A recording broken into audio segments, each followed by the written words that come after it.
with Safeguard. Ito ang DXDR 981 sa Dipolog City. Basta balita at serbisyo publiko. Tatak RMN. En Fátima dolorosa mostraste el fuego infernal, pidiendo para salvarnos tu corazón venerar. Ave María, Ave María, Ave María, Ave María.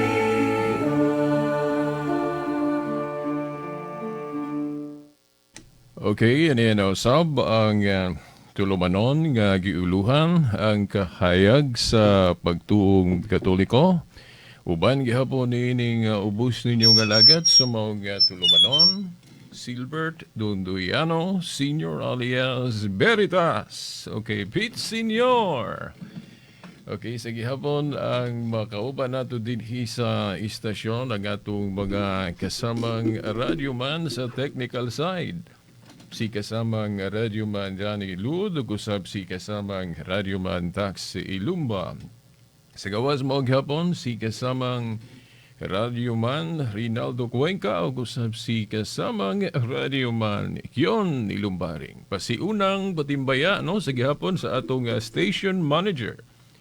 Ang atong amahan din sa istasyon, si kasamang radyoman Edgar Dacumo, ubana sa iyang mga kaubang mga radyoman. Okay, ang atong pizza karon, pizza 17 sa bulan sa Enero, tuig 2021.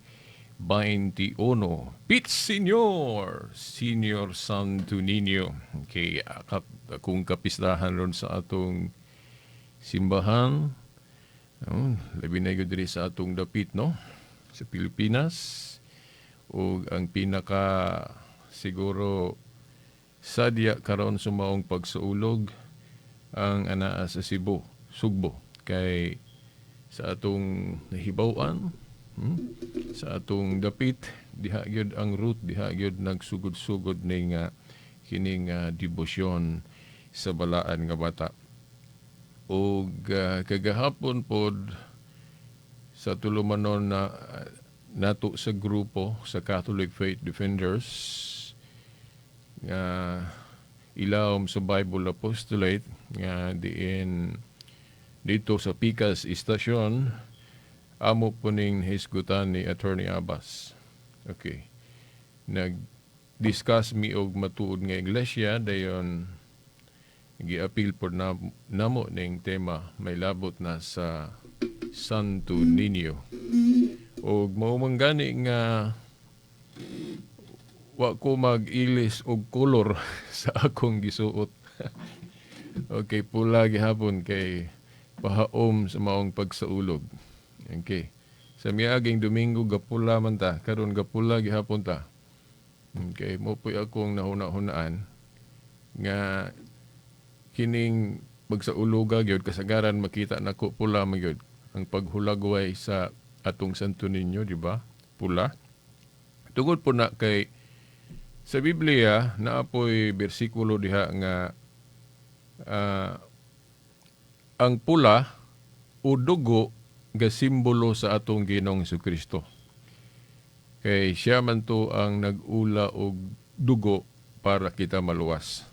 Kung wa ko malimot na sa Revelation nga naghisgot og dugo pero ang gipasabot ang atong Ginoong Jesucristo. Okay. So mao na nga pwede sab na to sabto ning kining pula simbolo himo natong simbolo sa atong Ginoo. Kay pinaagi sa iyang dugo sa may kulor anang dugo. Di ba pula? Oh, kita na nga luwas. So, siguro sa nakasaad ba ko sa miaging Domingo nga magpadayon ta atong Sabat. Pero sa di pa natuto ipadayon, Ato sa pong hisigutan diri sa atong tulumanon ang Sinulog. Kay kadtong wala ka paminaw sa pikas istasyon. Okay, nga karon lang naminaw diri sa atong tulumanon. Okay, makahibalo pud mo, no? Labi na adtong wa pa kahibalo unsa ang wisdom nato sa simbahan kung ano sa ulogo nato ang kapistahan sa balaan nga bata nga nagsintro sa pagkaninyo o pagkabata sa atong Ginoong Jesucristo. Di ba? Kaya kung maghisgot gutag pagsaulog, daghan mang klaseng pagsaulog. Para sa anang mag-birthday ta, magsaulog man puta. Kanang mga anibersaryo. Daghan. Daghan ta kayo bisan sa atong mga bayani sa pagtuo, di ba? Di lang gali sa pagtuo sa bisan sa bayani sa Katilingban sa nasod sama sa atong bayani nga si Dr. Jose Rizal, di ba napo tay adlaw nga atong igahin sa pagsaulog pagpasidungog alang ganiya, di ba? Sa ato pong Ginoong Jesucristo, ang iyang pagkatao ato pong gisaulog pag sa 25, no? December 25. Karon ang atong gisaulog ang iyang pagkabata. No. Ang iyang pagkabata. Unya tingali mo ingon pud ang uban. Tingali mo ingon pud ang uban labi na sa mga dili Katoliko natong mga igsuon nga asa man na sa Biblia be nga gasaulog o sinulog o Santo Niño ang mga apostoles kanang naa sa Biblia. Okay. Sa ang point sa pangutana o objection ato sang analyson ba og unsay tumong nganong ingon ana ang pangutana.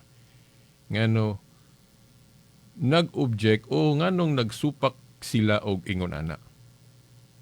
Ang kasagaran mo ingon ana katug yung dili mga Katoliko, di ba? Kay wa man sila aning pagsauluga. To justify their difference sa pag support nganong wala sila magsaulog. So mao ni ang mga pulong nila, mayngon sila nga naabagod na sa Biblia nga gisaulog ang pagkabata sa Ginoo. Okay.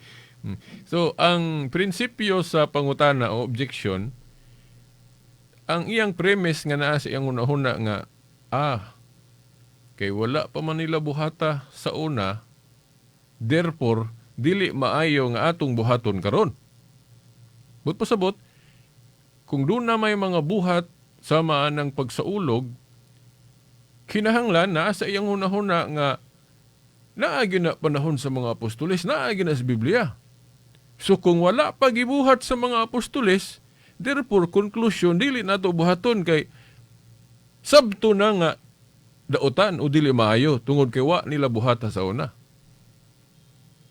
No, muna'y akong nasabot sa premise, sa objection o sa pangutana nga ingon ana. Nakaroon mo, uyon mo ana.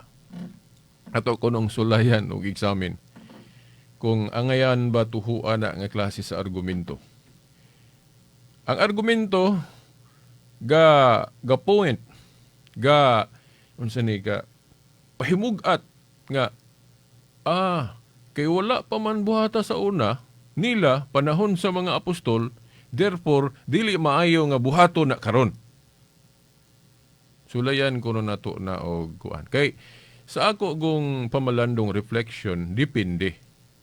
Kay dili man tanang mga buhat nato ron nga wala pa sa una nga ato gihapong buhaton bisag wala pa gibuhat sa mga apostoles kay dili man pud dautan. Maayo man pud. Og nagtuo po ko nga ang mga apostoles dili pud mosupak sa mga gimbuhaton nga bisag wala pa nila mabuhat sa una unya kay maayo man, so dili pud sila mosupak. Bisag wa na sila ron, di na nato sila mapangutana. Mao gyud na. Now sa rason tungod kay ako sang hinumduman unsa tong tekstuha akong gigamit ani. Nga pwede na tong gawion tong bersikulo sa Biblia nga naghisgot og paglambo. But pasabot, ang iglesia mo lambo.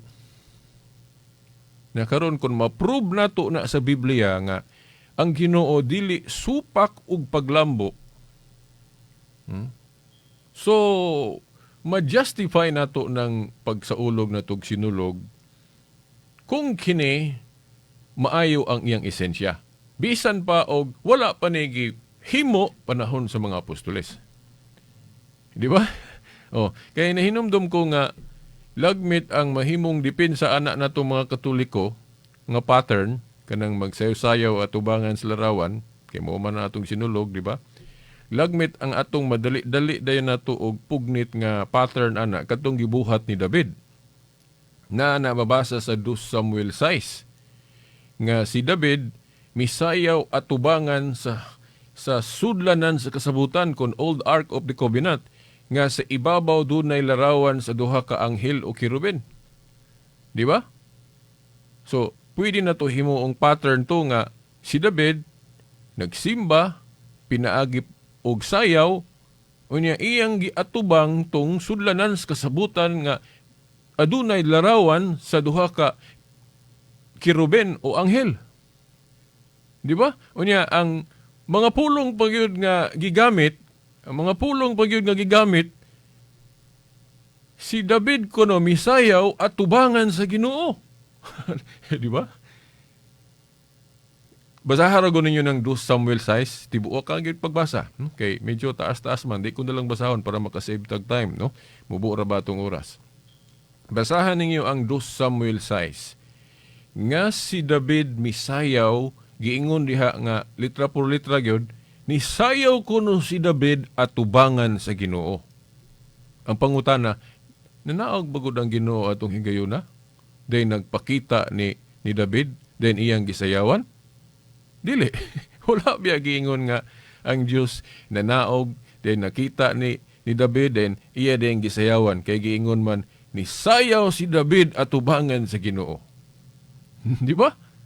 Dili gyud actually ang Ginoo nakita gyud niyang nanaog den mao iyang gisayawan, pero giingon sa Biblia nga si David kuno ni sayaw atubangan sa Ginoo, pero actually ang giatubang ni David kadtong sudlanan sa kasabutan o Old Ark of the Covenant nga gibuhatan og duha ka ribulto ha sa kiruben o anghel.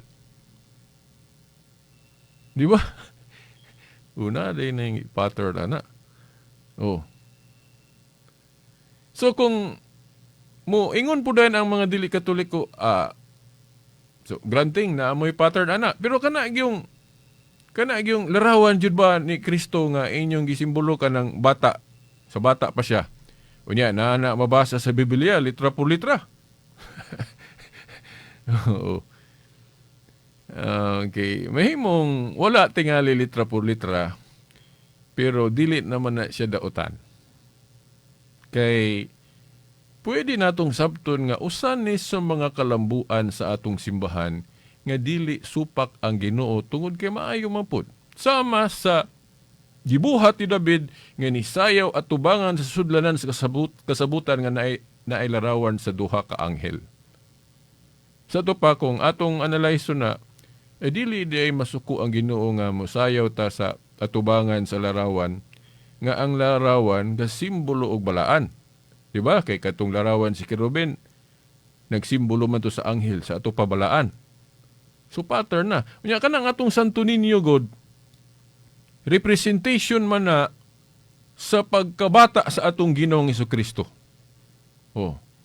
Ay kuging na si Kristo dili balaan. Di ba? So kanang atong Senior Santo Niño nga larawan, balaan na nga simbolo. Tingali mo ingon mo, unsa may sita sa Biblia biritas nga naghisgot ang katawhan sa Dios ug naa sila yung mga balaang simbolo. Now, nana sa Salmo 74. Salmo 74, 1 ngadto sa 9, nga ang katawhan sa Dios na ay mga balaang simbolo. So, pasado na. So, kung ang purpose, balaang simbolo, wa na idili sa Ginoo. So kung himuon na tong simbolo ni Kristo, sa iyang pagkabata kanang pagkabata niya kanang atong Santo Niño nga ribulto. So dili na daotan kay bala ang simbolo man na sa pagkabata sa atong Ginoong Hesukristo. Diba, giisgutan ganina sa homilya sa atong pare, no? Sa iyang homilya ng Santo Niño. Iya galing gikutlo ang Lucas 1:35. Nga naa diha gyud actually mabasa litra por litra sa Bibliang kinatsila noon. Kanang pulong Santo Niño. Kay sa atong binisaya, balaang bata, o dayon sa in English, Holy Child, di ba? Pero ato kas kinatsila nga Biblia, Santo Niño yun na, si Kristo sa iyang pagkabata. Og muingon mo nga, kanang Santo Niño das Biblia, buhi man na, katong bata pa si Kristo, tinuod na. Pero ang point diha, kung himuan deg handumanan niyang pagkabata, kung himuan deg larawan niyang pagkabata, dautan day na. Mo man ay point good na mo diha. So kung dautan, kung himuag larawan ang pagkabata ni Kristo, mangayo din mig bersikulo pus Biblia. Asa mabasa sa Biblia nga sayop usala ng himuan og larawan ng pagkabata sa Ginoong Hesukristo. Wala oy, kay ang gidili sa Biblia nga gibawal kanang maghimog larawan sa mga Diyos-Diyos sama atong Baal, Mercure, Diana, Astaroth. Pero kanang pag-ingon nga maghimog larawan sa pagkabata sa Ginoo, maghimog handumanan sa pagkabata sa Ginoo, wa gyud tay mabasa anang gidili na, di ba? Ang mabasa ang gidili sa Biblia kadtong maghimo og larawan sa mga Diyos-Diyos. Pero ang paghimo og larawan sa pagkabata sa Ginoo, wa gyud tay mabasa anang gidili na. Ambot ko nganong naay mo ingon nga gidili na. Nga ang ila ra bang doktrina kung wala sa Biblia dili tuhuan. Nya kay wa man sa Biblia ng doktrina pagtulunan nga bawal ng paghimo og larawan sa pagkabata sa Ginoo. Wa man sa Biblia. Sa to pa, nagtudlo dahil mo inyo ra pong gisupak. Kaya niingon mo, tanan yung tuhuan ninyo na as Biblia. Nya, mangutan nami, asa mas Biblia. Nga gidili ang pagbuhat o larawan sa pagkabata sa Ginoo. Asa man as Biblia, nga gidili na. Nga ang mabasa sa Biblia, litra por litra, katulad mang mga Diyos-Diyos. Baal, Mercure, Diana, Astaroth, pero wag tayo mabasa nga gidili ang pagbuhat og larawan sa pagkabata sa Ginoo. Kung musupak ta kog buhatag larawan ang pagkamao, sama ra pod nga dautan diay nang magpa-picture ta. Og kanang magpa-draw ba ta ba? Magpa-painting ta. Sugo tag mga artist nga i-paint ng atong hulagway o atong itsura. Kay maura man yun na kung baot sabton, di ba? So dautan din ng magpa-picture o kanang ato pong pahimo o bantayog o monumento ni Rizal, dautan po dahil na. Kay kanang monumento ni Rizal's Plaza, ribulto man na. Di man na mulihok. Di ba? Dautan po dahil na. So, tinuod nga, kanang among Santo Niño ron, ang handumanan na. Ang tinuod yun nga Santo Niño ana, kadtong si Kristo bata pa.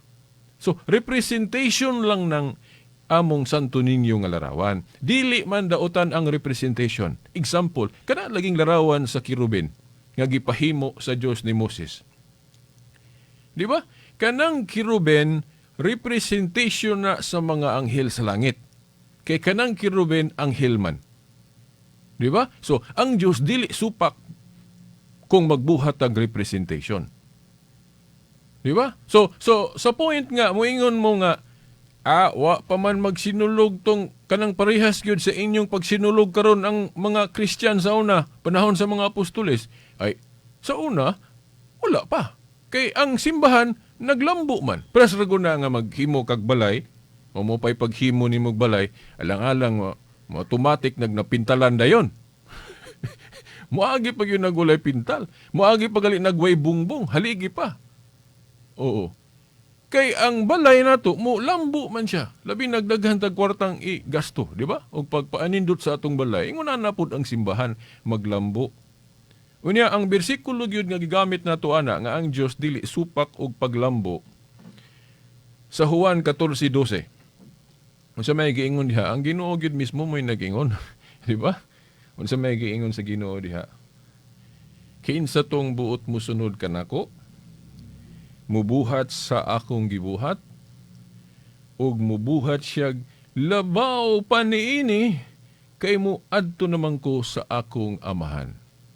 Sabta ko ninyo na kung supak bas Kristo ug paglambo. Akong usbon, no? Sige ingon sa Ginoo diha, Juan 14:12.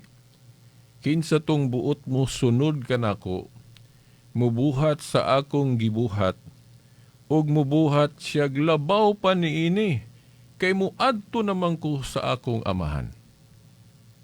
Sige, kinsay mo ingon na ko ana nga kanang bersikulo ha nagsupak og paglambo.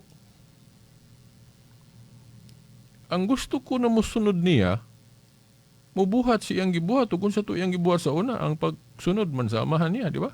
Pero wa siya moingon nga katurang akong gibuhat. Unsa ang giingon og magbuhat siya og mga buhat nga labaw pa sa akong gibuhat, sa to pa dili siya supak nga ato pang palabuan ug unsa iyang gihimo sa una. Di ba? Oh. Unsa man tong iyang gibuhat sa una, ang paghimaya sa Dios Amahan. So di siya musupak nga palabuan pa nato ang iyang gibuhat. Nganong iya man ang gisulti kay niadtong higayuna mubura nga panahon siya nakig-uban sa iyang katawhan. Unya kita, taku patag panahon. So, logically, mas daghan patang mahimo kay niya. Di ba? Oh. So, mo na example. So, kanang among pag sinulog karon nga, usa man na sa paglambo sa mga kasaulugan, usa na na. Kay ang among gihimaya diha, ang Ginoo ra man gihapon. Di ba? Kay pagkabata ko na sa Ginoo, dili man si Baal may among gihimaya diha. Di ba? Kinsa may among gihimayaan ng magsaulog mig pitsinyor? Be, kinsa man? Si Kuan? Si Lucifer? Si kinsa mang tawhana diha laeng gisaulog anang Santo Niño? Si Kristo. Sa pagkabata sa atong Ginoong Hesukristo. Unya amin ninyo mga igsoon unsay typological explanation aning atong sinulog karon? Pattern yung kaayo ni mo ni katumanan o fulfillment sa gibuhat ni David. Kay si David nisayaw at tubangan sa sudanan sa kasabutan. Di ba? Oh. Dayon kay balo mo nga katong sulanan sa kasabutan naa didto ang pulong sa Dios katong papan nga bato sa sulod ba sa sulanan. Naa didto ang pulong sa Dios katong napulo kasugo nga nasuwat sa maong papan nga bato. Therefore, sa ato pa, si David, nisayaw at tubangan sa pulong. Kay naaman dito ang pulong sa Diyos sa sudlanan sa kasabutan. Nya karon, kanang pulong, kinsa man ang katumanan ana sa New Testament. Kinsa man ang katumanan ana, personal ang katumanan anang pulong sa Diyos. Ang katumanan ana si Jesus Christ nasa Juan 1:1. Di ba? Sa sinugdan diha na ang pulong kauban sa Diyos o Diyos ang pulong. Kinsa man ang pulong nga? Sa bersikulo 14, nagpakatao ang atong Ginoong Hesukristo. Si Kristo ang fulfillment anang pulong sa daang kasabutan. Personal word of God. So kung si David ni sayaw at tubangan sa pulong, maupod kitang mga Katoliko ron ni sayaw at tubangan sa pulong. Kay kanang atong Santo Niño, si Kristo man na noon sa iyang pagkabata. So mao na siya fulfillment sa gibuhat ni David nga pagsayaw at tubangan sa sudlanan sa kasabutan nga naa didto ang pulong sa Dios. Hunya, moingon gihapon mo nga dili gihapon maayo ning among sinulog. Okay. So usa na sa mga kalambuan nga mahimong wala pa panahon sa mga apostoles pero atong gibuhat karon kay usa man ni sa mga kalambuan nga himuot ang Ginoo. Kay kinsa may gihimaya din nato anang pagsaulog og sinulog, balikon kus pag-ingon dili si Lucifer, dili si Baal, o kinsa pa na mga Diyos-Diyos diha. Gawas sa atong Ginoong Hesukristo. So kung dautan ng mga kalambuan, di na lang tamo gamit og radyo, TV. Kaya wala pa man panahon sa mga apostoles. So maigo ra gihapon mo sa inyong kaugalingong argumento kung supako ninyo ang mga kalambuan sa Katoliko. Kay kamo mismo galambo. Di ba? Mag-virtual pod mo, di ba? Pinagig internet, o live streaming pod mo. Wa man na panahon sa mga apostoles. Wa naman ko igong panahon. Okay. Sa ngalan na lang sa atong mahal nga inahan, Mother Mary, ang kadagkuan sa atong simbahan, sa atong Ginoo, sa iyang pagkasanto ninyo. Okay. Hangtod sa sunod Domingo pohon samang oras o istasyon. En Fátima dolorosa mostraste el fuego infernal, pidiendo para salvarnos tu corazón veneral. Ave María, Ave María, Ave María, Ave María. Tatak RMN.